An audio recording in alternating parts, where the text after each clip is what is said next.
Good morning. അപ്പോൾ നമ്മൾ രാവിലെ വണ്ടി ഡെലിവറി എടുക്കാൻ വേണ്ടി പോവാണ്. 11:30 മണിക്കാണ് പറഞ്ഞിരുന്നത്. കുറച്ച് ലേറ്റായിപ്പോയി, ഫുഡ് എത്താൻ വൈകി. ഈ ഹോട്ടലിലെ ഫുഡ് അത്ര പോരാ. അതുകൊണ്ട് നമ്മൾ പുറത്തുനിന്ന് സുമാറ്റോയിൽ നിന്ന് പൊടി ഇഡ്ഡലി വാങ്ങി കഴിച്ചു. എന്നിട്ട് അങ്ങോട്ട് പൊയ്ക്കൊണ്ടിരിക്കുന്നു. അപ്പോൾ നമ്മുടെ ഇവിടുത്തെ 2 സുഹൃത്തുക്കളും ഇതിൽ പങ്കെടുക്കാമെന്ന് പറഞ്ഞിരുന്നു. അതിൽ ഒരാൾക്ക് വരാൻ പറ്റില്ല, ഒരാളുണ്ട്. അപ്പോൾ അവരവിടെ നമുക്ക് വേണ്ടി വെയിറ്റ് ചെയ്യാണ്. നമ്മളിനി അങ്ങോട്ട് പോയിട്ട് വണ്ടി ഇന്ന് ഡെലിവറി എടുത്ത് അതിൻ്റെ കാര്യങ്ങളെല്ലാം സെറ്റ് ചെയ്ത് വണ്ടി ഇന്ന് തന്നെ ട്രക്കിൽ കയറ്റും നമ്മൾ. എന്നിട്ട് ഇന്ന് രാത്രി ഫ്ലൈറ്റിൽ തിരിച്ചിട്ട് വേണ്ടത്തോട്ട് ഇനി അങ്ങോട്ട് കൂടുതലായിട്ട് വ്ളോഗ് ഉണ്ടാവില്ല. എന്നാലും ഇന്ന് കൊണ്ട് വ്ളോഗ് അവസാനിപ്പിക്കുന്നതിന് മുന്നേ മാക്സിമം ഉള്ള വിഷ്വൽസ് കവർ ചെയ്ത് നിങ്ങളെ കാണിക്കാം. ഇന്ന് വണ്ടി നമ്മുടെ ഡ്രീം ബൈക്ക് നമ്മുടെ കൈകളിലേക്ക് എത്തുകയാണ്. മീൻസ് യാദൃച്ഛികമാണെങ്കിൽ പോലും എനിക്ക് ആദ്യം ഒരു ഫാറ്റ് ബോയ് ഉണ്ടായിരുന്നു. ആ ഫാറ്റ് ബോയ് സെയിം ബൈക്ക് അതേ കളറിൽ വിമലിന് കിട്ടി. ഇപ്പോൾ ഇതേപോലെ ഗ്രാൻഡ് അമേരിക്കയും എൻ്റെ അതേ ബൈക്ക് അതേ കളറ് അതേ മോഡൽ വിമലിന് കിട്ടി. ബാഗറാണ് ശരിക്കും ഒപ്റ്റ് ചെയ്യാൻ ഇരുന്നത്, പക്ഷേ യാദൃച്ഛികമായി വന്ന് വീണ ഒരു ബൈക്കാണ്. എന്തായാലും ബാഗറും ഗ്രാൻഡ് അമേരിക്കയായിട്ട് തമ്മിൽ ഒറ്റ വ്യത്യാസമേ ഉള്ളൂ. ഗ്രാൻഡ് അമേരിക്കയ്ക്ക് മേളിൽ ടോപ്പ് ബോക്സ് വരും, ബാഗറിന് പിന്നെ ബാഡ്ജിങ് വരും. അത് ഗ്രാൻഡ് അമേരിക്കയിലുള്ളൂ, ബാഗറിനില്ല. ഈ ഒരു സെഗ്മെൻറ്റിൽ തന്നെ 3 ടൈപ്പ് ഉണ്ട്. ഒന്ന് GTL, അത് ബേസ് മോഡലാണ്. അതിൻ്റെ മേളിലാണ് ബാഗർ വരുന്നത്. ബാഗറിൻ്റെ തൊട്ട് മേളിൽ ഗ്രാൻഡ് അമേരിക്ക, BMW ബൈക്കാണ് ഇത് 3. ഈ ഗ്രാൻഡ് അമേരിക്കയാണ് ടോപ്പ് എൻഡ്. ഒരു കിടിലം വണ്ടിയാണ്, കിടിലം ബൈക്കാണ്. റൈഡ് ചെയ്യുന്നത് ശീലിച്ചാൽ പിന്നെ ഹാർലി ഡേവിഡ്സണിലോട്ട് പോകില്ല. കാരണം റിഫൈൻഡ് എഞ്ചിനാണ്, അത്രയും പവറും 6 സിലിണ്ടർ ഇൻലൈനാണ്, എല്ലാ കാര്യങ്ങളും പെർഫെക്റ്റ്. അപ്പോൾ നമ്മൾ നടന്നെത്താറായി. ഇനി ഷോറൂമിൽ ചെന്നിട്ട് ഉള്ള കാഴ്ച കാണിക്കുക. അപ്പോൾ നമ്മളിതാ ഷോറൂം എത്തി. ഷോറൂമിലോട്ട് പോവാണ്. കയറിയാണ് വണ്ടിയെല്ലാം റെഡിയാക്കി അങ്ങനെ കുട്ടപ്പനാക്കി വെച്ചിട്ടുണ്ട്. അവിടെ ഇരിക്കുന്ന ഇരിപ്പ് കണ്ടോ?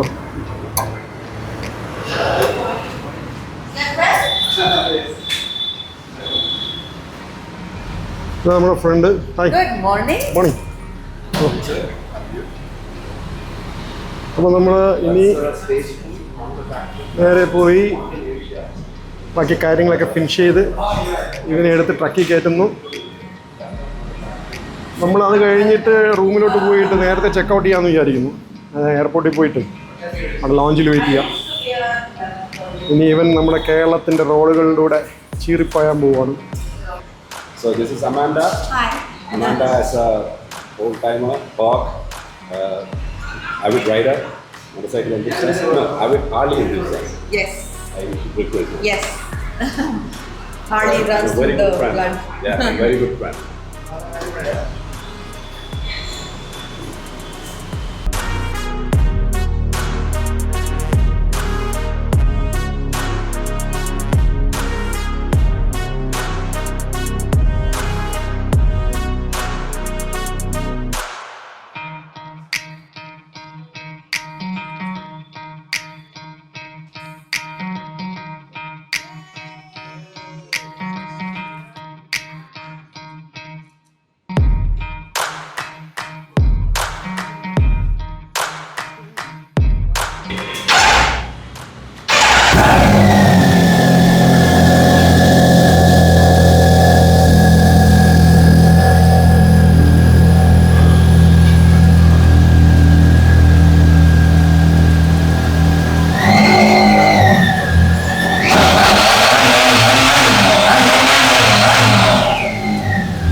എങ്ങനെയുണ്ട് പൊളിച്ചില്ലേ?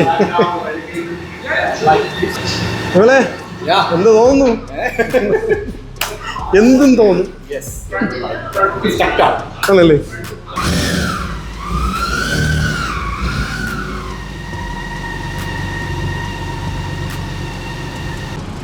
അപ്പോൾ അങ്ങനെ ഡെലിവറി കഴിഞ്ഞു. ഇനി അടുത്ത് ട്രക്കിന് വെയിറ്റ് ചെയ്യുന്നു. ട്രക്ക് വന്നാൽ ഇതിനെ പാർസൽ ചെയ്യണം. അത് കുറച്ച് നല്ലവണ്ണം പാക്ക് ചെയ്തിട്ട് വേണം പിന്നെ ചെയ്യാനായിട്ട്. അതിപ്പോൾ നമ്മൾ ഇങ്ങനെ ബൈക്ക് എടുക്കുന്ന ആൾക്കാർ ശ്രദ്ധിക്കേണ്ടത്, നമ്മൾ ബൈക്ക് കയറ്റി വിടുന്ന സമയത്ത് നല്ലവണ്ണം പാക്ക് ചെയ്ത് തന്നെ കയറ്റി വിടുക. കാരണം ഈ ട്രാൻസിറ്റിൻ്റെ ഇടയിൽ എന്തെങ്കിലും ഒരു ഇതുപോലെ ബോക്സൊക്കെ ഉള്ള വണ്ടികളാണെങ്കിൽ അത് ഒന്ന് സ്ക്രാച്ച് ആവാനും അല്ലെങ്കിൽ ഒന്ന് ഞണങ്ങാനും ഒക്കെ ചാൻസ് ഉണ്ട്. അപ്പം ബെറ്റർ നല്ല രീതിയിൽ പാക്ക് ചെയ്യുക. അതിന് കുറച്ച് എക്സ്ട്രാ പേയ്മെൻ്റ് ആവും, പക്ഷെ അതിന് നമ്മൾ ഒരിക്കലും ഒരു എന്താ പറയുക അത് പേയ്മെൻറ്റ് ഒഴിവാക്കാനായിട്ട് കുറച്ചൊന്ന് ചിലവ് കുറയ്ക്കാനായിട്ട് നോക്കണ്ട. കാരണം അത് ചിലപ്പോൾ നമുക്ക് ചിലവ് കൂട്ടി വയ്ക്കുകയുള്ളൂ. അതുകൊണ്ട് ബൈക്കുകൾ വേറെ സ്റ്റേറ്റിൽ നിന്ന് അല്ലെങ്കിൽ ദൂരെ നിന്നൊക്കെ എടുക്കുന്നവർ ഇതുപോലെ ട്രക്കിൽ കയറ്റുന്നതിന് മുമ്പായിട്ട് നല്ലോണം പാക്ക് ചെയ്ത് തന്നെ അയക്കാൻ ശ്രമിക്കുക. പറ്റുമെങ്കിൽ നമ്മുടെ പിന്നെ എവിടെ നിന്നാണോ നമ്മൾ വണ്ടി എടുക്കുന്നത് അവിടെ നിന്ന് നേരെ വീട്ടിൽ എത്തിക്കാനായിട്ട്, അല്ലെങ്കിൽ 2 ഓപ്ഷൻ അവർ തരും. അതായത് ഒരു 2-3 വണ്ടിയായിട്ടൊക്കെ കൊണ്ടുപോയിട്ട് പിന്നെ കൊണ്ടിറക്കുന്ന ഒരു പരിപാടി. അങ്ങനെ നിൽക്കരുത്.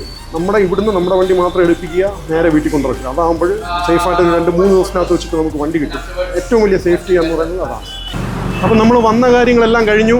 നമ്മൾ വണ്ടി ഡെലിവറി എടുത്തു, എല്ലാം കഴിഞ്ഞ് ഇപ്പം നമ്മൾ തൊട്ടടുത്ത് ഇവിടെ ഹരിയാന ബോർഡർ വരെ ട്രക്ക് വരത്തുള്ളൂ. അപ്പോൾ നമ്മൾ ഇവിടുന്ന് വണ്ടി ഒരു 2 കിലോമീറ്റർ ഓടിച്ച് അപ്പുറത്ത് കൊണ്ടുപോയി വണ്ടി അവിടെ നിന്ന് പാക്ക് ചെയ്യും. എന്നിട്ട് നേരെ റൂമിൽ പോയി ചെക്കൗട്ട് ചെയ്യുന്നു, എയർപോർട്ടിൽ പോകുന്നു. പ്രത്യേകിച്ചൊന്നും പറയാനില്ല. അപ്പം നമ്മുടെ ഈ വ്ളോഗ് ഇവിടെ എൻഡ് ചെയ്യുകയാണ്.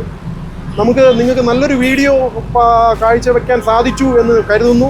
അപ്പോൾ ഈ വീഡിയോ ഇഷ്ടപ്പെട്ടെങ്കിൽ ലൈക്ക് ചെയ്ത് സബ്സ്ക്രൈബ് ചെയ്ത് ചാനൽ കമൻറ്റ് ചെയ്ത് നിങ്ങൾക്ക് നിങ്ങളുടെ ഫ്രണ്ട്സിന് ഷെയർ ചെയ്ത് കൊടുക്കുക. ആർക്കെങ്കിലും എന്തെങ്കിലും ഉപകാരങ്ങൾ ഉണ്ടാവണമെങ്കിൽ ഉണ്ടാവട്ടെ. അപ്പോൾ ഇത്രയാണ് ചെയ്തത്. നമ്മൾ വണ്ടി എടുക്കാൻ വേണ്ടി ട്രിവാൻഡ്രത്ത് നിന്ന് വന്നു, ഇവിടുന്ന് വണ്ടി എടുത്തു, എല്ലാ കാര്യങ്ങളും. ഇനി ഇതിനെക്കുറിച്ചൊരു ബ്രീഫിങ് ഞാൻ നാട്ടിൽ ചെന്നിട്ട് നിങ്ങൾക്കത് പറയാം. അതോടുകൂടി വീഡിയോ എൻഡ് ചെയ്യും. Okay, by.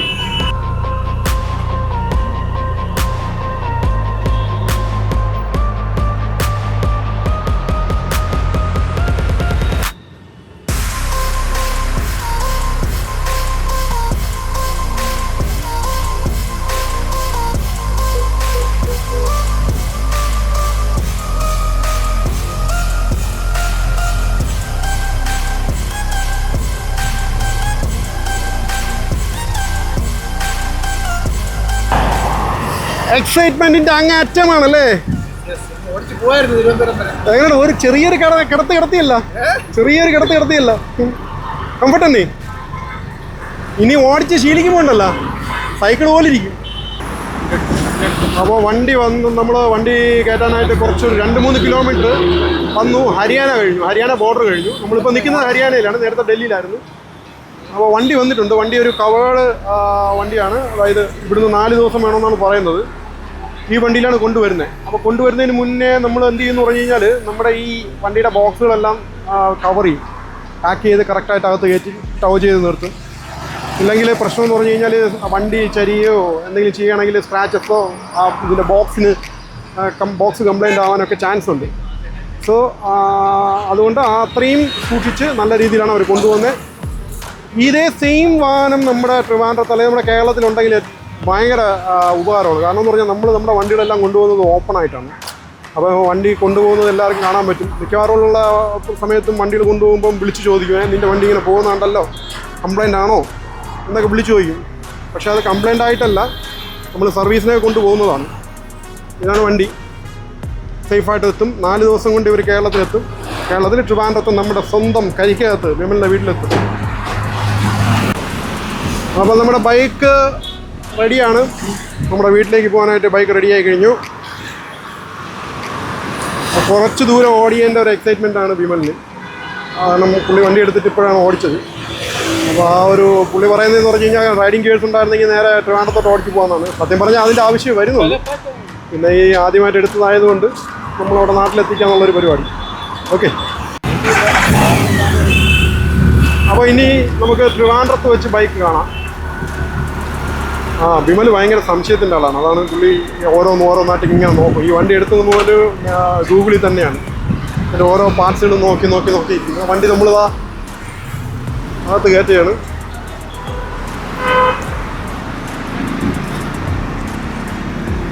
നല്ല വെയിൽ, ചൂട്.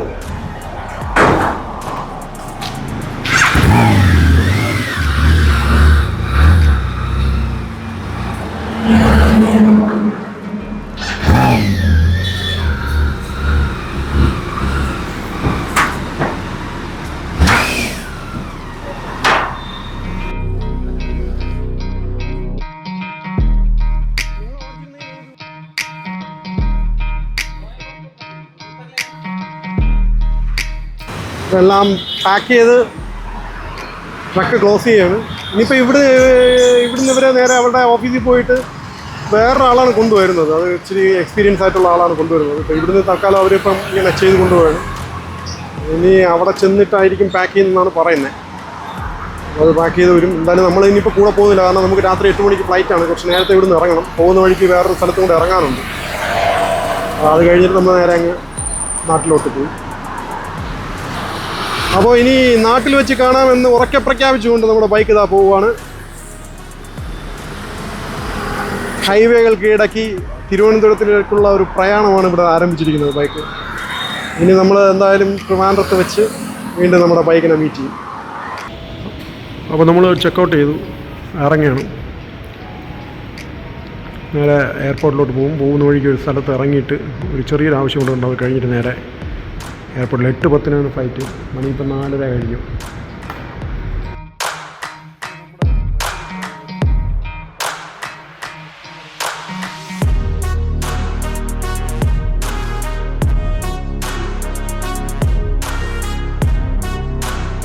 അപ്പോൾ നമ്മൾ ഡൽഹി എയർപോർട്ടിലെത്തി. ഇനി നേരെ അകത്ത് കയറണം. നേരത്തെയാണ് എത്തിയത്, കാരണം നമ്മൾ ഇടയ്ക്ക് ഒരാളിനെ കാണണമെന്ന് പറഞ്ഞു. പക്ഷെ നമ്മൾ പോയില്ല, നേരെ ഇങ്ങ് പോകുന്നു. അയാളെ കാണാൻ പോയാൽ 7:30 മണിയാവും ഇവിടെ എത്താൻ, കാരണം 8 മണിക്ക് ഫ്ലൈറ്റാണ്.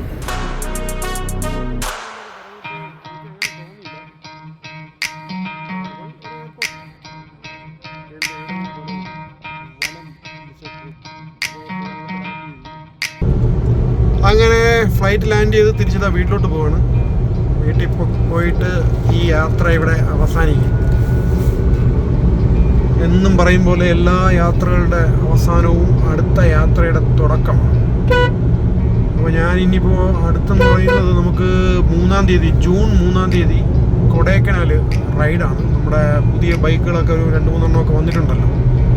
അപ്പോൾ അതെല്ലാം ഒന്ന് നല്ലവണ്ണം ഓടിച്ച് നോക്കണമെങ്കിൽ ആ തമിഴ്നാട് ഹൈവേയിലോട്ട് പോകണം.